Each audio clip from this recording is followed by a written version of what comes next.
اور فلڈز نے جو ہے سب کچھ بہا دیا ہے. تو وہ ہمیں جوائن کریں گے بریک کے بعد. اس وقت شیر افضل مروت صاحب ہمارے ساتھ موجود ہیں. مروت صاحب بہت شکریہ.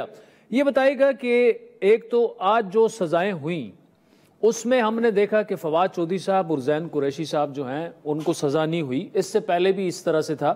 پی ٹی آئی کے کچھ لوگ کہہ رہے ہیں کہ جی یہ تو مل گئے ہیں. تقریباً یہی رویہ آپ کے ساتھ بھی ان کا رہا کہ مطلب جب مشکل وقت تھا, جب ساری لیڈرشپ کوئی بھاگ گیا تھا, کوئی چھپ گیا تھا, کوئی جیلوں میں چلا گیا تھا, آپ تھے جو عمران خان کا نام لے سکتے تھے, جھنڈا لے کے نکلے. لیکن پھر آپ کے ساتھ جو سلوک ہوا, تو یہ کیوں یہ کلچر ہے پی ٹی آئی میں اس طرح کا؟ بہت شکریہ. جہاں تک آج کی سزاؤں کا تعلق ہے, بحیثیت قانون کے ایک طالب علم کے میں یہ سمجھتا ہوں کہ فوجداری کیس اس وقت خراب ہو جاتا ہے جہاں آپ 8, 10 یا 20 ملزمان میں سے کسی ایک ملزم کی آپ اس کے ساتھ نیکی کرنا چاہتے ہیں اور اس کو نکالتے ہیں, تو اس کیس کی بحثی شروع ہو جاتی ہے. اچھا, یہ بحیثیت لائر آپ بحیثیت ہمیشہ سے اس طرح یہ تمام کیسز یہ جو انہوں نے لوگ نکالے ہیں, یعنی جنا اس کیس میں یا بہت سارے کیسز میں انہوں نے اس وقت جن لوگوں نے سرنڈر کیا ان لوگوں کو نکال دیا تھا. مثال کے طور پہ آج فیصل آباد کا جو کیس ہے, اس میں وہ پاکستان تحریک انصاف کے اس وقت کے جو ایم این اے تھے, بعد میں ادھر منسٹر بھی بنے, پھر پی ٹی آئی جو انہوں نے چھوڑ دی, نوجوان تھے, یوتھ میں تھے, معروف نام ہے, میں ریزین سے اب نکل گیا, فاروق حبیب نامزد تھے, اور فاروق حبیب چھوڑ گئے پی ٹی آئی کو, کیسے ہی نکل گئے. اب کن جوازوں پہ آپ نے کوئی جواز بنائے ہوں گے جس پہ آپ نے نکالا, ان کو سرے سے ملزم ہی نہیں بنایا, اور 8 ماہ کے بعد آپ نے درتاج گل کا نام ڈال دیا.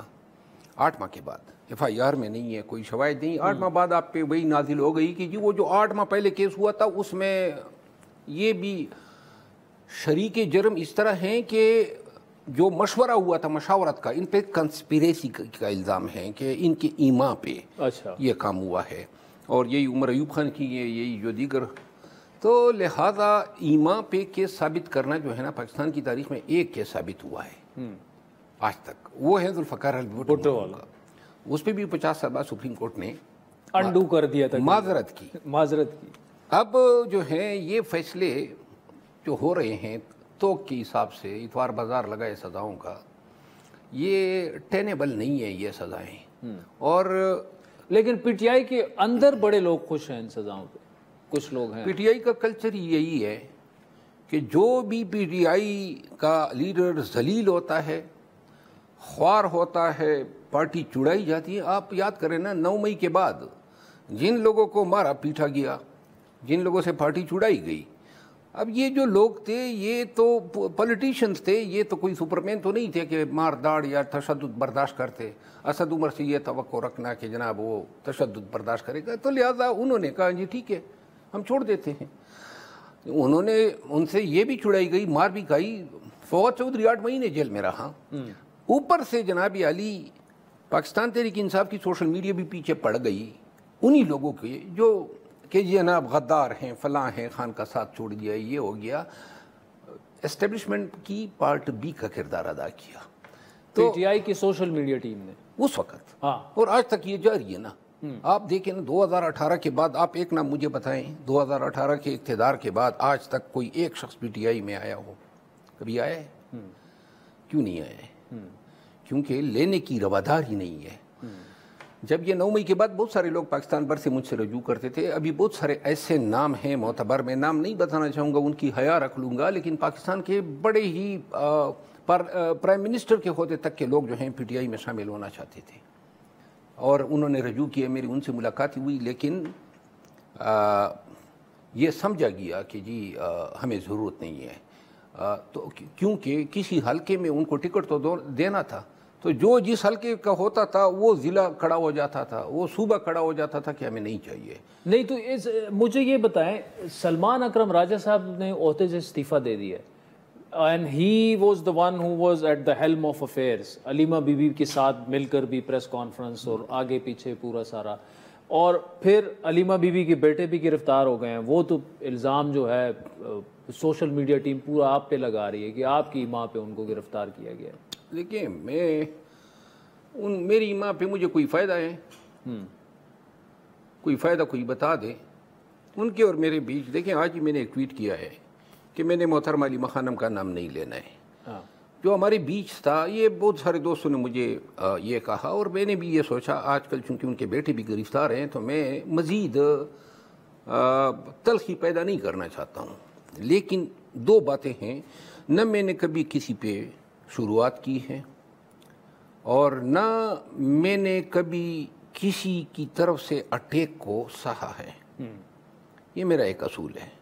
یہاں تک سلمان اکرم راجہ صاحب کے استعفے کی بات ہے، اس پہ میں نے آج سے 3 ماہ قبل ٹویٹ کیا تھا اور ٹی وی پروگرام میں کہا تھا، میں نے کہا جلدی اس کا استعفیٰ آ رہا ہے. وجہ یہ تھی کہ معاملات ان سے سنبھالے نہیں گئے اور اپریشنل سائٹ پہ پی ٹی آئی کی اپریشنل سائٹ کا انچارج ہوتا ہے سیکرٹری جنرل. اگر آپ دیکھیں نا 1 سال لگ بھگ ہو گیا ان کو سیکرٹری جنرل بنی ہوئی ہے اور 1 سال میں جتنے تیزی سے پی ٹی آئی زوال پذیر ہوئی ہے، اس کی احتجاجی قوت کمزور ہوئی ہے، اس میں گروپس، اس میں انتشار بہت پھیلا ہے. اس کی ایک بڑی وجہ سلمان اکرم راجہ کا جنرل سیکرٹری ہونا. دیکھیں سلمان اکرم راجہ صاحب جو ہیں وہ سیاسی آدمی تو نہیں تھے. مجھے انہوں نے کس طرح ہینڈل کیا، جب ہی سیکرٹری جنرل بنا یہ بھول گئے کہ ہم وکیل ہیں، دونوں خان کی ٹیم کے حصے تھے، ہم اکٹھے اٹھتے بیٹھتے تھے. اور فوراً ہی جیل سے جس دن باہر آئے نا سیکرٹری جنرل بنے تو سب سے پہلا اٹیک انہوں نے مجھ پہ کیا. یعنی آپ کو پارٹی سے نکالنے میں مرکزی کردار ان کا تھا؟ بالکل تھا، اس میں کوئی شک نہیں ہے. لیکن انہوں نے کیا، پھر 2-3 دفعہ جب کیا تو آخر میں نے بھی جواب دیا. اب اگر سلمان اکرم راجہ صاحب تھوڑا سا تعامل سے کام لیتے، یہی میرے ساتھ جو رویہ تھا نا وہی رویہ تمام پارلیمنٹرین کے ساتھ تھا، تمام ایم پی ایس کے ساتھ تھا، تو یوں جو ہیں کوئی ایسے رویوں کو تو برداشت نہیں کرتا ہے نا. تو لہٰذا پارٹی میں یہ چیز پھیلی، بددلی، بد اطمینانی، مایوسی. اور کاش تھوڑا سا تحمل ہوتا، تھوڑا سا کسی کو ریگارڈ دیتے تو یہ اپنی وکالت کے جو ان کے ٹریٹس ہیں، جو ان کے گر ہیں شخصیت کے، کلام کے، اس بنیاد پہ ایک اچھے سیکرٹری جنرل ہوتے. لیکن انہوں نے جو ہے اسپائل کیا، ضائع کیا اس اپرچونٹی کو.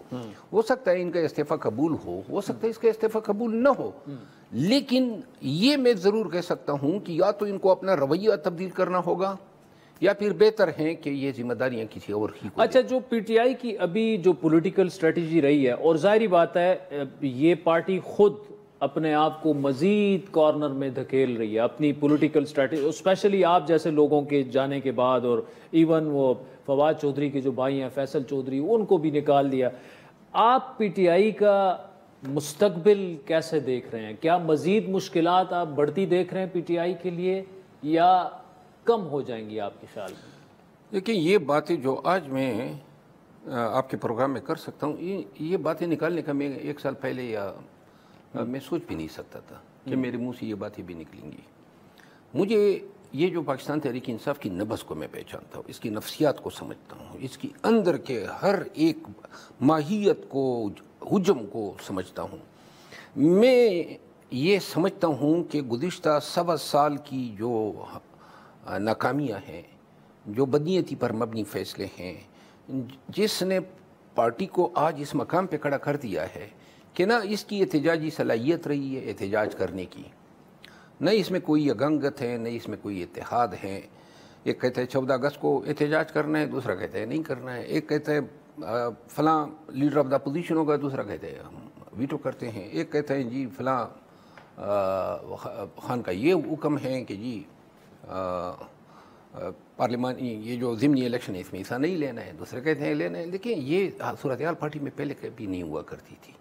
تو پارٹی اس مقام پہ پہنچی ہے. مجھے اللہ نہ کرے پاکستان کی جمہوریت کے لیے ایک اچھی پارٹی ہے، ایک فیڈرل اکائی یعنی فیڈریشن پہ یقین رکھنے والی پاکستان کی وحدت کے لیے. لیکن میں سمجھتا ہوں کہ خود ایک ایسے وقت میں کہ جب کہ پارٹی اپنے مقبولیت کی معراج پہ ہیں، لیکن عین اسی وقت اس کا زوال بھی ہو رہا ہے، اور مجھے نظر آ رہا ہے کہ یہ غلط اور ناقص فیصلے جو ہیں انہوں نے جو ہیں پارٹی کو اس مقام پہ کھڑا کیا ہے۔ شاید ابھی بھی تھوڑا بہت وقت ہے کہ ہم اپنی اصلاح کر لیں، پارٹی کو اور حال کرنا ہوگا۔ جو سفارشوں پہ لوگ آئے، جنہوں نے ان لوگوں کو ہٹایا جنہوں نے 9 مئی کے بعد تحریک چلائی، صحیح، ان کو ہٹا کے آپ نے نااہل لوگوں کو لگا دیا۔ پارٹی میں وہ روح جو ہیں، وہ پارٹی میں وہ جو اسپرٹ ہے وہ اپنی کینچی ہوئی ہے۔ جب تک آپ انجیکٹ نہیں کریں گے، لیکن اس کے لیے وقت کم ہے۔ جتنا وقت حکومت نے طوالت لی اور گین کیا، این ایگزیکٹلی اتنا ہی وقت جو ہے پارٹی کو آپ نے نقصان ملا، زوال سے زوال پذیر ہوتی گئی۔ اور اگر نہ ہوا تو میں شاید ابھی یہ دیکھ رہا ہوں، یہ دیکھیں یہ جو بار بار سزائیں ہو رہی ہیں، جبر کے آگے تو ہم پہلے بھی نہیں ٹھیکے تھے۔ اچھا مروت صاحب، یہ جو آپ نے بات کی کہ پارٹی نے ایک طرف مقبولیت کی معراج پہ لیکن ساتھ میں زوال پذیر بھی ہو رہی ہے، اس میں سوال یہ پیدا ہوتا ہے کہ آپ کی پارٹی کا جو سوشل میڈیا ہے نا، وہ ایک اژدہا بن چکا ہے، اسپیشلی جو باہر بیٹھے ہوئے لوگ ہیں۔ مطلب اب آپ کو میں دیکھ رہا ہوتا ہوں نا، روزانہ 6-6 ہزار ایک ٹرینڈ بنانا شروع کر دیتے ہیں۔ اسی طرح آپ کے پارٹی کے اور جس کے پیچھے پڑ جاتے ہیں، ایون سی ایم کے پی یہ کہنے پر مجبور ہو گئے کہ یار اب دائرے کے اندر اس پارٹی کے کارکنان کو لانا پڑے گا یا سوشل میڈیا کو لانا پڑے گا۔ Am I correct? Social media جو ہے نا، وہ اژدہا سے بھی بڑی ایک چیز بن چکی ہے۔ آپ پی ٹی آئی کے لیڈرز، جو پی ٹی آئی کا فیس ہیں، جو آج پی ٹی آئی جن کے دم سے کھڑی ہے، بیرسٹر گور چیئرمین ہیں، علی امین خان پی ٹی آئی کا وزیر اعلیٰ ہے، اور پھر آپ کسی بھی پی ٹی آئی کے لیڈر کا نام لیں، بالخصوص جن کا تعلق خیبر پختونخوا سے ہو، ان کے ٹویٹس پہ جا کے دیکھیں تو سب نے ان کے ڈر سے اپنے کمنٹس بند کیے ہوتے۔ حالت یہ آئی ہے بجائے اس کے کہ یہ مخالفین پہ اٹیک کریں۔ یہ جو گالم گلوچ کا کلچر ہے نا، اس نے وہ جو ایک منطق کی، عقل کی، دانش کی جو ایک گہرائی ہوتی ہے وہ چھین لی ہے، اور یہ اب ایک ٹیرر بن چکی ہیں خود پی ٹی آئی کے لیے۔ یہ 3 مختلف گروپوں میں تقسیم ہے۔ ایک گروپ وہ ہیں جو پیسے بناتا ہے جھوٹ بول کے، ان کا کام خان کی تصویر لگا کے فالوور بڑھانا ہے اور پھر یہ بلاگ کرنا ہے، اور آگے سے آپ نے یہ ان لوگوں کا مقصد ڈالر بنانا ہے۔ یہ تو گروپ نمبر 1 ہو گیا۔ گروپ نمبر 2 وہ اسکول آف تھاٹ ہیں جو یہ سمجھتے ہیں کہ پارٹی میں لیڈرشپ کے ساتھ مراسم بنا کے ان کے ایما پہ پہلے گروپ کے ساتھ مل کے یہ ٹارگٹ کرتے ہیں، اور یوں اس طریقے سے کچھ لوگ ایسے بھی ہیں جو پارٹی کے لوگوں کو بلیک میل بھی کرتے ہیں۔ اور یہ وہ گروپ ہیں جو جس میں آپ پی ٹی آئی آفیشل بھی شامل ہیں۔ پی ٹی آئی آفیشل یہ شامل ہیں کہ یہ ان کا لیڈرشپ کے ساتھ رابطہ ہوتا ہے، اور جس انداز میں انہوں نے واٹس ایپ گروپ بنائے ہیں، جس انداز میں یہ اے آئی کے ذریعے یہ پلان کرتے ہیں، آج کس کا کی بینڈ بجانی ہے، آج کس کو ماں بہن کی گالیاں سنانی ہیں، یہ بنا رہے ہیں اور کرتے ہیں۔ ایک تیسرا جو اسکول آف تھاٹ ہیں یا جو گروپ ہے، وہ پاکستان تحریک انصاف میں ہر دوسرے لیڈر نے اپنے ایک سوشل میڈیا ٹیم بنائی ہوتی ہے۔ کسی کے 200 ہیں، کسی کے 1000 ہیں، کسی کے 500 ہیں، اور پھر انہوں نے آپس میں الائن کیے ہوتے ہیں۔ اچھا، فلاں لیڈر کی فلاں کی ٹیم کے ساتھ ملی ہوتی ہے، اور یوں جناب کاؤنٹر کرتے ہیں، آپس میں لڑتے ہیں، ایک دوسرے پہ الزامات لگاتے ہیں۔ اسی میں ایک ایسی بھی ہیں جو جس میں مخالف پارٹیوں کے لوگ بھی شامل ہو جاتے ہیں، خان کی تصویر یا کا نابدو یا کا ناستعین لکھتے ہیں اور آگے سے پی ٹی آئی والوں کو گالیاں دیتے ہیں۔ اور اس میں یہ جس طرح مضر اور ننگ قوم یہ غدار ایدر میڈیا اور عادل راجہ جیسے لوگ بھی شامل ہو جاتے ہیں، اور وہ جناب عالی پھر اینٹی اسٹیٹ بیانیہ جو ہیں وہ بھی لے آتے ہیں تاکہ پی ٹی آئی جو ہیں۔ اور ویسے شہباز گل تو آپ کا دوست ہے فیور میں۔ شہباز گل کو جو ہے اللہ جو ہے جنت الفردوس میں مقام دے، میں تو اس کے لیے جنت ہی مانگ سکتا ہوں۔ باقی جو ہیں دوست تو شاید کسی کا نہیں ہے، وہ پیسے کا دوست ہے۔